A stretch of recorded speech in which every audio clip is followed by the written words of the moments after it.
So we should have about half an hour, 40 minutes, if that's okay with you, depending on your Okay. availability. No, that is fine. I think I have to, yeah, I have to finish before 6 p.m. in my time, which is going to be your 8 p.m. So as soon as we finish before the 8 p.m. in your time, is fine. Okay. In a different time zone as well. So, Kachita, when we reach the 8 p.m., just give us a buzz and then we move on. Ai, boa Ok. noite para todo No worries. mundo. Nós estamos aqui em mais uma live do nosso canal Instituto Liberdade Conservadora. Temos o nosso convidado internacional de hoje. Catita, por favor, faça as honras. Boa noite a todos. Quero cumprimentar primeiramente o nosso convidado, o jornalista Juan Shehin, mexicano, morando na Flórida. E ao cumprimentá-lo, estendo meus cumprimentos aos nossos ouvintes da rádio e também aos nossos espectadores. E um cumprimento especial nesta noite aos nossos irmãos da América Latina, que estão hoje aqui representados pelo Juan. Boa noite a todos, podemos começar. Juan, thanks for coming on. If you could give us a little introduction of yourself now, your work. I've seen quite a lot of what you do, but I would like you to tell us more of you actually doing the social media, your work as a whole, and I hope you guys can hear me there. Is that okay? That's okay, yes. All right, great. Well, thank you so much for your, first of all, thank you so much for your invitation. I'm a journalist. I live in the US. I've been covering different kind of events as a correspondent over the last 3-4 years. I've been always a podcaster. So I started my own podcast 4 years ago. So, which is in Latin America, we always say like a podcaster from a 4 year ago, podcaster, especially for Latin America, is you can say that you're kind of the oldest ones because Latin America is not proper, recognizing podcasts. I would say probably podcasts started to be a trendy in Latin America since maybe the last 2 years. So I started 4 years ago when pretty much almost nobody was, knows at the time what was a podcast, which is different in the American market. The people in the American markets has been listening podcasts over the last 5 years. So we started a podcast. The name is Juntos pero no revueltos. Juntos, I think you say in Portuguese. And so I started as a podcaster. I was always been a radio announcer. A radio announcer means that I had my own radio show a few years ago in syndicate radio in my own country, Mexico. And then I've been doing, voiceover for different occasions in different industries like documentaries and advertising. So when I started the podcast, we always wanted to have a show which is very much oriented to pop culture show, so we can be able to interview, all kinds of people. I mean, as long as they could be interesting people and they have something interesting to say.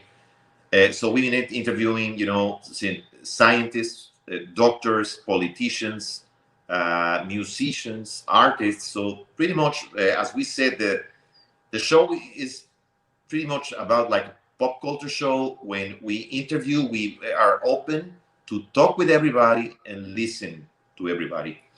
So that is pretty much that I'm doing. I'm collaborating with a couple of news broadcasting agencies here in the US over the last year and a half. And we recently opened a new channel in YouTube named UNE. Like UNE means like a union.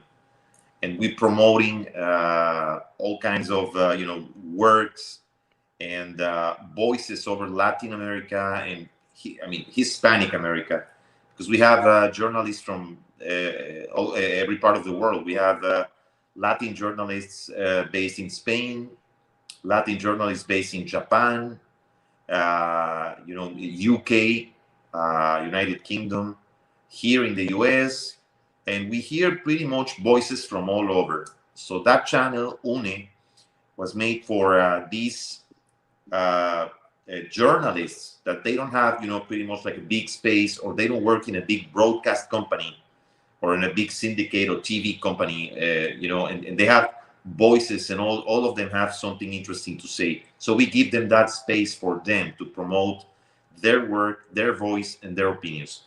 So that's what we're currently doing, and I'm very glad to be here with you guys today, and I really thank you for this invitation. Oh, that's a pleasure. That's our pleasure to have you here. So let's start with the questions. Catita, she can ask in Portuguese. If you don't understand, I'm here to translate if need be. Sure. So, Catita, por favor, tenha bondade. Você não vai fazer a tradução para o nosso público? Eu vou colocar, só para o público ficar sabendo, nós vamos colocar legendas no vídeo, estamos trabalhando com isso. Devido ao tempo que a gente tem, que é muito escasso, eu não vou estar traduzindo simultaneamente. Catita, você pode perguntar em português, se o Juan precisar da tradução, eu vou na sequência. Tá bem. Juan, a minha primeira pergunta é com relação à política econômica na Latinoamérica para um futuro próximo, porque na atualidade, nós aqui brasileiros, sabemos como está. Como que você vê, né, essa política econômica para os países da Latinoamérica, em especial esses que vivem pela ditadura ou pelo comunismo, países que estão sendo governados pela esquerda? Como que você vê o futuro político-econômico dos países latino-américa? You okay with that one? Well, yeah, that's fine. I'm gonna make Edu, I'm gonna make the answer and give you time to translate, correct? Go ahead. Yeah.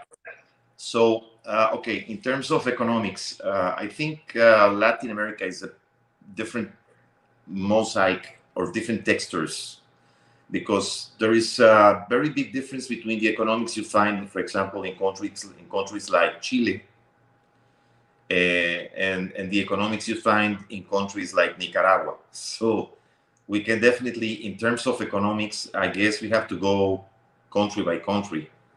But there's a characteristic that I would say probably that we're currently finding in terms of economics, especially political economics in Latin American countries today, which is, for some reason, the economics are, for one side, are completely attached to the politics. In most of the countries, the economics are totally attached to the politics.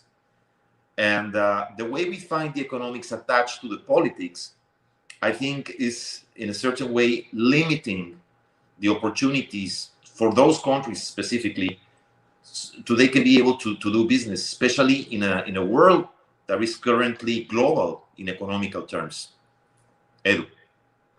Ok. Olha, ele está explicando aqui para a gente que as diferenças de país para país são muito grandes, é um mosaico de diferenças que nós temos, por exemplo, comparando Chile, Nicarágua. Então, nós temos que fazer essa comparação país a país, e, de modo geral, a economia é conectada diretamente com a política, o que impacta no mercado internacional, no mercado globalizado que nós temos hoje.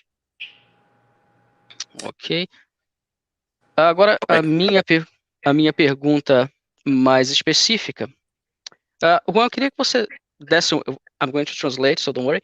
Ok. Eu queria que você desse um panorama para a gente da diferença, por exemplo, entre a direita e a esquerda no Brasil com a direita e a esquerda na América Latina de modo geral.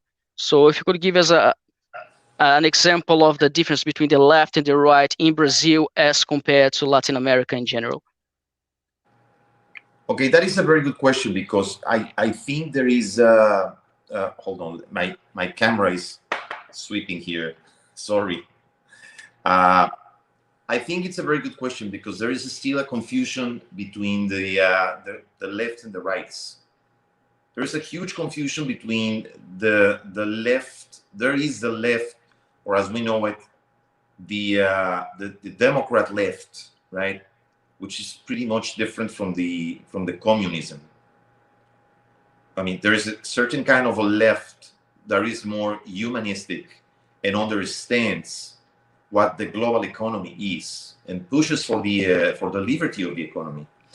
That left is also pushing for the human rights, the natural rights, the protection of the nature, which I understand it's there's a big, huge movement, but it's constantly confused with the socialism that we can see, much more oriented to the communism, right? As we see, for example, in Venezuela, in countries like Venezuela or Nicaragua. For me, I prefer to go between the lefts and the rights. I sometimes classify it as a good government and a bad government and awful governments. Yeah. So there is a populist governments against the democratic governments. The phenomenon we're fighting for is populism against democracy. It's not exactly left versus right. It's populism versus democracy. And that's the way I see it. So no matter, it doesn't matter. You can see, for example, countries like Chile, that they've been having, for example, governments, presidents from the left side and presidents from the right, or presidents from the center. The thing is that there is good governments and bad governments, and there is tyrannies. There's tyrants. And the way we find these tyrants, and in a certain way, these tyrants or these tyrannies are much more well organized than before through the Foro de Sao Paulo.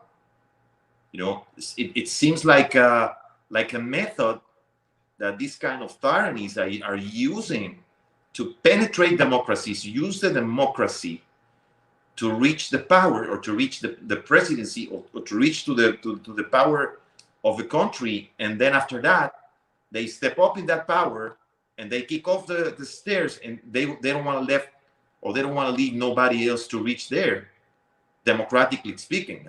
These tyrannies are using the democracy to get into the power, and once they are there, they want to be there forever, using the politics, the distortion of the politics, and distorting the ideas of the people on what is fair and what is not fair. They're using in a certain way mostly the poor people, the people of the people with less resources, with a wishful thinking about revenge. Like it almost like they want to show that the rich people, or the people with media class or medium class, are the bad ones, right? And the poor are the good ones. So that's the kind of speech this kind of tyrannies use.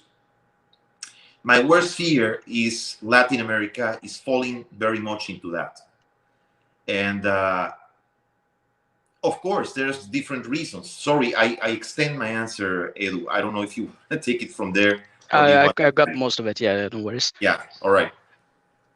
Bom, a pergunta foi então sobre a diferença e a semelhança entre a direita e a esquerda no Brasil e na América Latina de modo geral. O que o Juan estava aqui falando para a gente é que o espectro da direita e da esquerda não é tão preto e branco, aqui na minha própria interpretação, porque, por exemplo, os democratas nos Estados Unidos, que são uma esquerda, mas não são uma esquerda socialista ou pessoalista, como nós conhecemos do Brasil, para ser mais claro aqui, e tudo tem inúmeras variantes, dependendo da região, mas que leva a um ponto comum, que é a perpetuação dos esquerdistas raiz, utilizando o povo, de modo geral, e, na maior parte, os mais pobres, para se adentrarem aos governos de forma supostamente democrática, mas se perpetuarem neste governo, impedindo que outros governos de fato democráticos possam, então, tomar o poder. Isso é algo que na América Latina tem acontecido de forma recorrente. A América Latina está cedendo a essa tendência.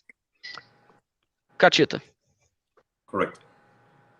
Bem, agora eu não sei se eu já posso entrar no próximo assunto que conversamos, Juan, que é a sua linha investigativa com relação aos médicos cubanos.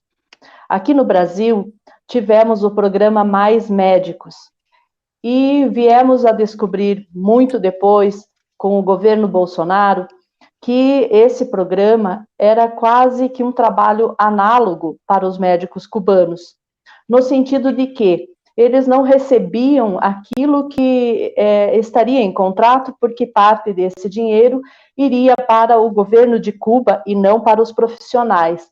Nessa linha investigativa, você teria como adiantar alguma coisa a respeito desse programa nos demais países, ou ainda é cedo para falar dessa sua linha investigativa?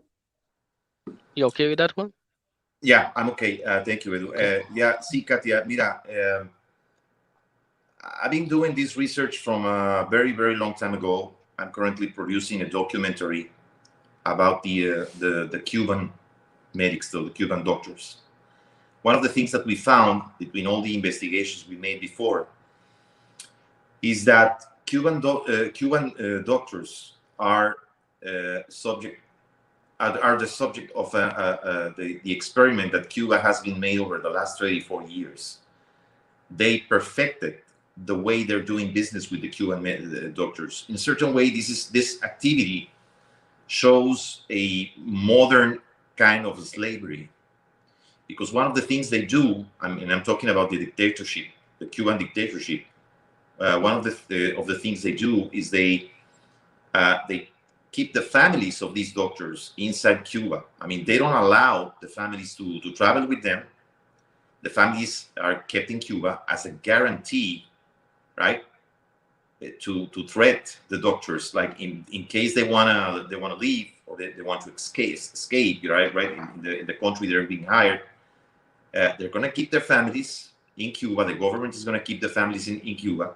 They're not going to allow them to see their families, the children, or the wives, or the husbands, right, in the next probably between 8 and 10 years.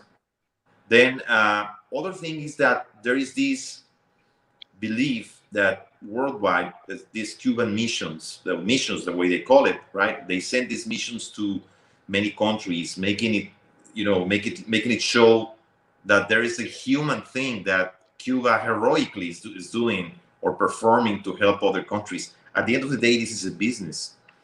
And the Cuban dictatorship is keeping the 85% of what these doctors make. I mean, usually the way they make the type of the contract, they charge $10,500, $10,070 something. It's 10,000. I would say $10,700 per each doctor for a 3-month contract. So, like, the 3-month contract is $10,700 for each doctor. And from that, the Cuban dictatorship keeps the 85%. This means that Cuba is making yearly the income they have do these medical missions in a yearly basis is more than $8.5 billion. This is only for these medical missions. And, when these doctors travel, when they travel, they usually, in every country they go, there is someone from the Cuban embassy waiting for them. And they pick up their passports. They don't allow them to call nobody. They take out his cellular phones, passport, everything. They don't allow them to speak with anybody. They have to eat and have dinner and have breakfast, all of them at the same time in the same place. And a lot of things are going on. So in this documentary we're preparing, there's a lot of voices, including voices from the European Parliament, that they speak, very firmly on what they discover. And part of the people, or the group of people who put all the claims and the demands against the UN and with the worldwide human rights about these medical missions, which are definitely a form of modern slavery, the way we call it. Give me just a sec. Sure.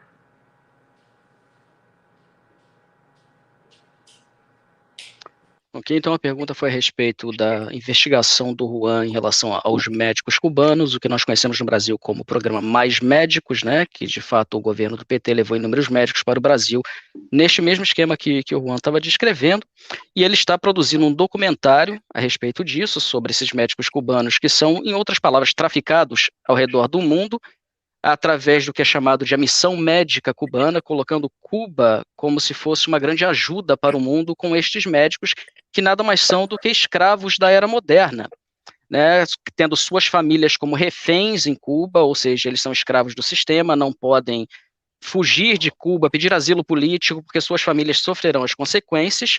Cuba fica com 85% do que é pago para estes médicos, é pago diretamente ao governo de Cuba, eles não veem a cor desse dinheiro, e isso gera uma receita de aproximadamente 8,5 bilhões de dólares para o governo de Cuba, sendo 10.700 dólares a cada 3 meses por médico. Mais uma vez, 85% disso indo direto para o governo de Cuba. E quando eles chegam no país de destino, as embaixadas tomam os passaportes, telefones, os deixam incomunicáveis para que ninguém saiba do que está sendo feito, e que, nesse documentário do Juan, por exemplo, ele vai estar trabalhando em conjunto com os direitos humanos, com a ONU, países que recebem estes médicos, que nada mais são do que escravos da era moderna. Juan, thanks for sharing that with us. And there's one question I have about this in particular. What do you say about the quality and the qualification of these professionals when they get to the countries where they're sent to? Are they actually able to perform as medical doctors? Então, a minha pergunta para ele foi a respeito da qualidade e da qualificação desses profissionais, se eles estão de fato aptos a exercer a medicina. Well, Edu, that's a very good question.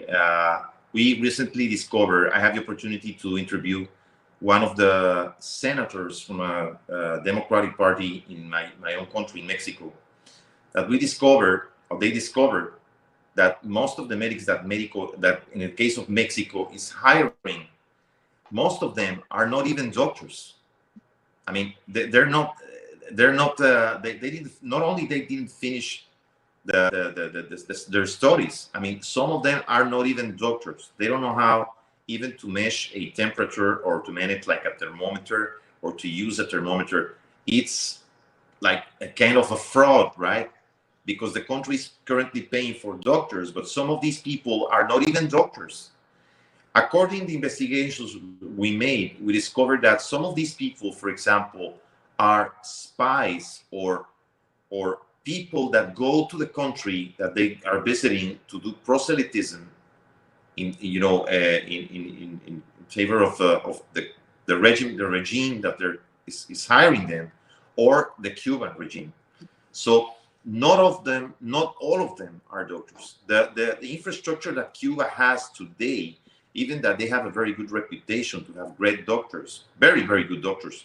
The history is telling us that they have a very good infrastructure. The truth is, when you go to Cuba, and I've been there a couple times, and when you see the installations they have there, honestly, they don't have the infrastructure. Even if they have very good doctors theoretically speaking, they don't have the field and the infrastructure for these doctors acquire some experience. So because they don't have hospitals, there's only one single hospital who attends pretty much the high-ranking generals of the army and politicians, but the general population, they don't have. They have hospitals that are literally. They're falling apart. They don't have the basic medication. They don't have the basic supplements. So even if we're talking about good doctors, theoretically speaking, that because they study medicine, they don't have the infrastructure to practice, and that is pretty much very difficult. But this is true. We already discovered, this party in Mexico and this senator and his group discovered that Mexico has been paid more than $6 million to Cuba, to the dictatorship of Cuba, for doctors. And most in the last missions they received, they discovered that almost 600 of those doctors are not even doctors. They don't have any title. They don't have any papers. They're not accredited by no one, neither from the University of La Habana or Cuba. So it's tragically, these guys are doing business. And the way I see it, for example, in countries like Mexico, like my country, that there's a lot of people suffering for lack of medication, lack of treatments for cancer for children and women, lack of vaccination, right, for COVID vaccination, there is no money for that. And how the hell are they paying more than $6 million to the Cuban dictatorship for doctors that not even are doctors? So this is what is happening. This is what we discovered. And it seems like it's happening in most of the countries they're working with. So basically a health hazard, if anything, right? That's right. Ok. Bom, o Juan estava explicando aqui para a gente na pergunta que eu fiz a respeito da qualidade, da qualificação desses supostos médicos cubanos, que como todos nós já tínhamos em mente aqui, grande parte deles, se não todos, são uma fraude, porque em Cuba não tem a infraestrutura necessária para treiná-los, para que eles possam exercer a medicina de forma adequada. Você tem um ou outro hospital para o creme de la creme, que são os oficiais, ou os turistas que vão para Cuba e voltam falando muito bem de Cuba, os nossos petralhas, por exemplo, mas que a maioria dos hospitais para a população não tem a infraestrutura necessária para que um ser humano seja atendido. Ele também estava aqui comentando com a gente que o México, por exemplo, que é um país que sofre com os seus próprios problemas a nível de hospitais e material e infraestrutura, pagou $6 milhões para Cuba nesse programa de missões dos médicos, né, o Nosso Mais Médicos equivalente, e 600 desses médicos foram comprovadamente desmascarados como não sendo profissionais da saúde, o que nós comentamos logo na sequência, que acaba sendo um perigo à saúde pública, ao invés de contribuir com ela. Juan, thank you very much for your answer on that. We don't have much time left, so Catita, if you want to get your final considerations e considerações finais, Catita, por favor. Antes das minhas considerações finais, Edu, eu gostaria de fazer uma última pergunta ao Juan, e essa última pergunta diz respeito ao governo brasileiro, especificamente ao presidente Bolsonaro, porque nós sabemos que a mídia marrom, comprada, lá fora não passa as verdadeiras obras do governo Bolsonaro, e o tem como homofóbico, como genocida e tantas outras coisas, e que nós, brasileiros de direita, né, sabemos que tudo isso são invenções da mídia marrom. Então eu gostaria de saber do Juan como que os povos, os nossos irmãos da América Latina, olham para o governo Bolsonaro, olham para o nosso país, política e economicamente, e se realmente eles acreditam em tudo que a mídia fala. Você poderia explicar um pouquinho para nós, Juan, por favor? Okay with that, Juan? I think so. Let me see if I understood correctly, but the way we see Bolsonaro's government, I mean, and I'm talking about generally speaking, and this is not my point of view. This is like, imagine like a table of friends, like they're sitting like to have a lunch or have a beer, and this is a conversation between coffee or beers or whatever, and between them. And this is mostly because what we see in the media, right?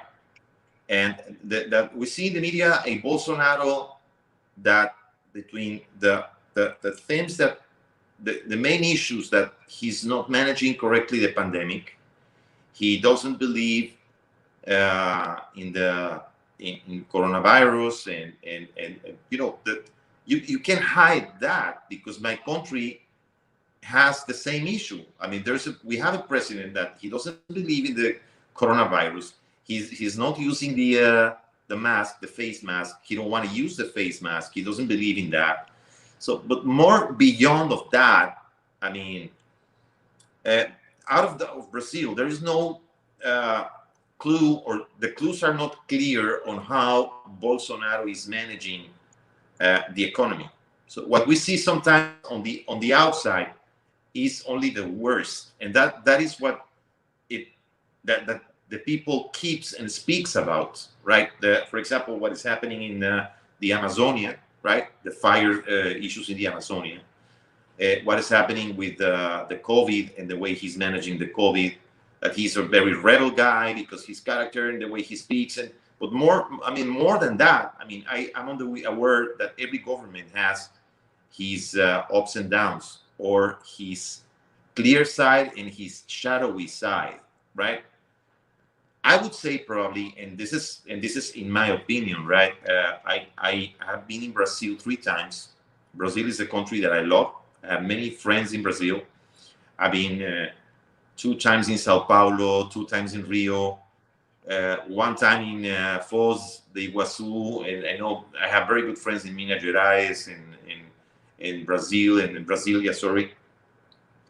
And what I think is either or, Brazil has a very strong economy that if it's being well administered, the potential that Brazil has, right, could be probably twice as what we're seeing today. And like my country, Brazil has suffered over the years from corruption and from, you know, what we saw what happened on the Lula years and all that stuff. And, you know, but Brazil has been having all the potential, and economies like the Brazil economy, like the Mexican economy. These are countries that can be able to raise pretty much very fast, very quick from every problem. The thing is the corruption is pretty much what we're fighting against. Same in Mexico, we have the same issue. You know, the corruption, the parties, and one party is making you think that these guys in the government are doing this.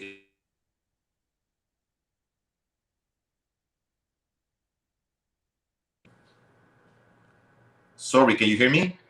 We can hear you now, yeah. Yeah, we have a shortage. So, and from the other side, we have the people from the government who's making you think that the opposition is pretty bad. So I think that Brazilian economy is definitely has the potential to grow as long as they can be able to succeed fighting against the corruption. Perfect. Catita's question, desculpa, a pergunta da Catita foi sobre a visão do presidente na América Latina de modo geral. Catita, dá uma recapitulada na questão, por favor, porque eu anotei tanta coisa que eu acabei me esquecendo do que você perguntou. A pergunta era como os povos da América Latina olham o nosso presidente diante de tantos abusos, né, da mídia marrom, que falam que ele é genocida, que ele é homofóbico, essas mentiras. Se eles de fato acreditam nisso, ou se eles olham para o Brasil de uma forma diferente com relação ao nosso governo.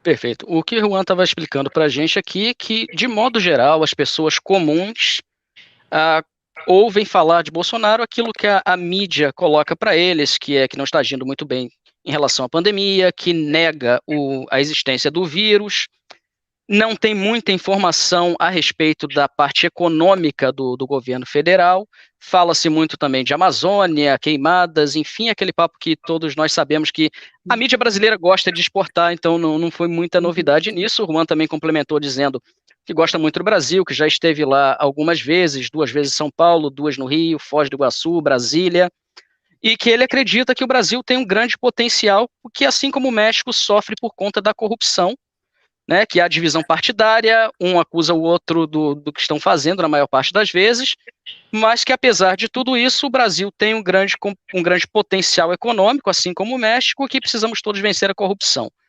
Juan, thanks again, thanks for coming on. Our time is up, I know that you have to go, so thank you once again. Catita, do you want to say something else? Ok. Juan, eu não falo espanhol, como já falei para você, mas estou estudando com um professor peruano.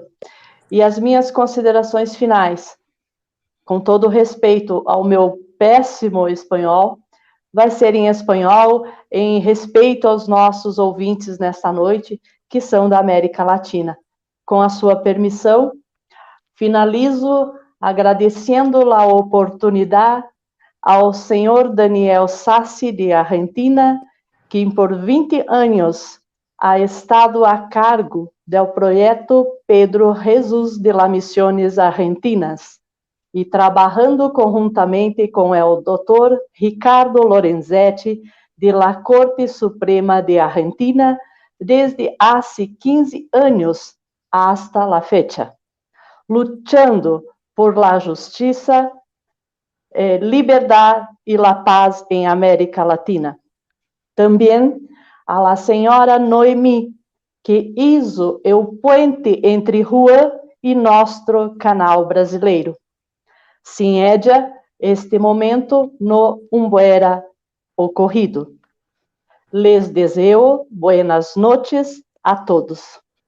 Traduzindo para os nossos ouvintes e espectadores brasileiros, finalizo agradecendo a oportunidade ao senhor Daniel Sassi, da Argentina, que por 20 anos está à frente do projeto Pedro Jesus de Missões, na Argentina, e trabalhando conjuntamente com o Dr. Ricardo Lorenzetti, da Suprema Corte da Argentina, há quase 15 anos, lutando pela justiça, liberdade e paz na América Latina.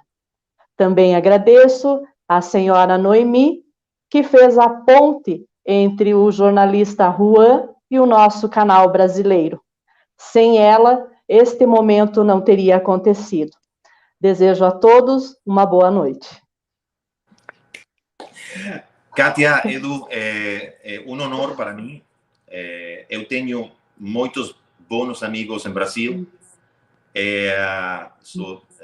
Uma honra para mim por estar aqui. E muito obrigado. Muito obrigado. Nós é que agradecemos, nos colocamos à sua disposição para que possamos contribuir com seus projetos aqui no Brasil. Conte conosco. Encantado. Muito obrigado. Pessoal, não esqueçam de dar aqui o seu like, de se inscrever no canal, de seguir o Juan também nas mídias dele. As inscrições vão estar aqui embaixo. Juan, mais uma vez, obrigado. Fica com a gente mais um pouquinho. E boa noite para todo mundo. Até mais. Tchau, tchau.